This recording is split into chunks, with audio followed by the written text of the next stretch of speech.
college students, let's talk finances and money habits and all those things. I got you. If you're new, my name is Angelica. I like to post all things new grad life, whether it's finances, vlogs, just figuring out adulting stuff. So yeah, welcome to the family and let's get started. First tip is actually the most important tip. You want to create a system on how you want to manage your money.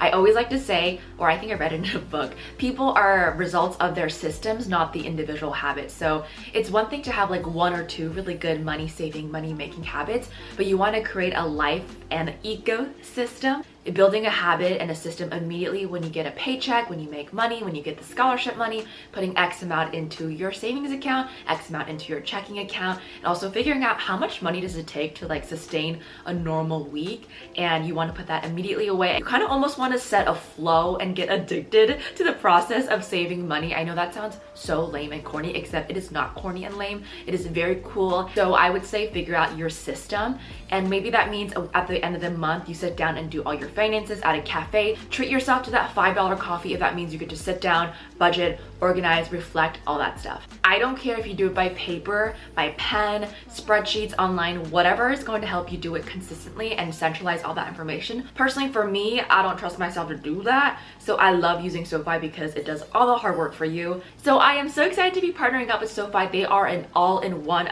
finance app, bank, borrow, invest, save. First of all, the app is beautiful, and I have a pet peeve with apps that are ugly, but this is a really enjoyable and easy experience. A lot of my friends and I have been using SoFi since college, and I still use it because it seamlessly transitioned into my new grad life. SoFi checking and savings has no overdraft fees, no minimum balances. We all know that scary feeling when we didn't exactly calculate how much money we had in our bank, and then we see that scary negative side. But thankfully with SoFi, you're not gonna get any crazy fees, and it's gonna be all okay, and you don't need to freak out. Which is why I feel like it's like the perfect thing for college students, because we're still figuring out our money habits and figuring out our systems. So this will be really helpful. What is it with big banks and their very bad APYs? So this has been super helpful, and it also incentivizes you to save more and just get in the habit of doing so. One of my favorite things to do is goal setting, which is again part of the systems building. And so in SoFi, you can do all those things for different categories and still get a really good rate on your savings or the APY. So whether it's for a rainy day, a withdrawal fund, maybe you're saving up for a concert that kind of cost your soul, aka me, but which I did. So it's gonna be really easy for you to do all that. I forgot to mention my favorite feature is actually the roundup feature. So basically your transactions, they'll round it up to the nearest dollar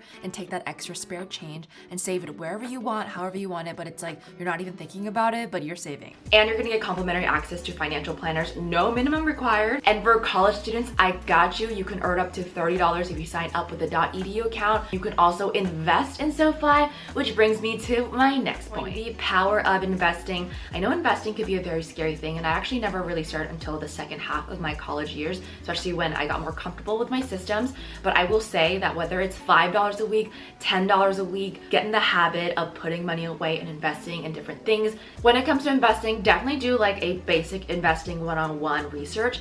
But if you want to strive for more stability, low risk, obviously mutual funds, index funds. Index funds are like taking like bundled stocks, if that makes sense. So you get a small portion of a whole bunch of different stocks. So when one stock really does well, one stock does really bad, they kind of balance each other out. And overall, over time, they're gonna, most of the time, like in the long run, they're gonna perform better, if that makes sense. Investing in just one stock, your returns on your money depend on the performance of one stock. Having the average of a whole bunch keeps it less riskier and much more stable. I know investing can be scary. Also, I'm not like a financial expert or anything, but just get in the habit of doing so. Do a little research. You can do very, very not so risky things with your money. And if you're just practicing with small amounts of money, I feel like this is a really good habit to build.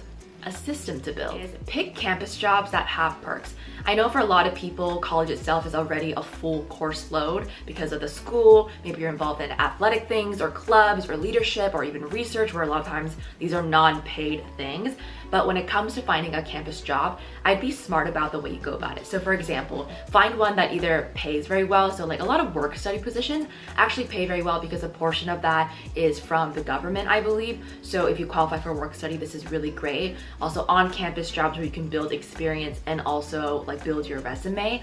Another thing when I talk about perks is like, let's say if you work at the dining hall, you also get free extra dining swipes and food. If you work at the bookstore, maybe you get discounts on books or stationery. Maybe if you work at the performance center, so you get free tickets to games or sports shows. Like, figure out where you already spend your money and how can I get a job that is going to give me perks that I also get paid, but I also get to save on those like extracurricular money fun things, if that makes sense. So think about carefully where you already spend your money. How can I get a job there that it's going to benefit me, whether it's the perks, opportunities, the pay, the resume. But this was my most genius hack, was finding jobs that actually gave me perks that paid money in other ways. And so I got to save money by not spending on that. My next tip is travel loyalty and being early when it comes to booking flights and travel, especially for the holidays and going home. I know it's very tempting to buy the cheapest flights, especially because we are college students, but I would try to pick an airline as soon as possible that you can build loyalty at, because in the long run, it's actually gonna save you so much money on upgrades, free flights, lounge access, all these things that again would cost you money, especially if you're gonna be traveling minimum once a year, I'm assuming, more or less. But even if you're just traveling for fun with friends or even for work, I would just start sticking to one airline as soon as possible in your life. And same thing with hotels, so you can build loyalty, membership, free upgrades, free food, all that stuff. Side note, also a lot of airlines have student discounts, so I would also look into them. Sometimes they're really small, so it doesn't really matter. I wouldn't use that as the make or break factor in choosing an airline. Book your flights as soon as possible. Do not wait to the last minute. You have the calendar, you know exactly when you're going back. Do not wait for the tickets to skyrocket. So do it as soon as you get your syllabus. Don't make it so far out, just far out enough where you're gonna get a good deal.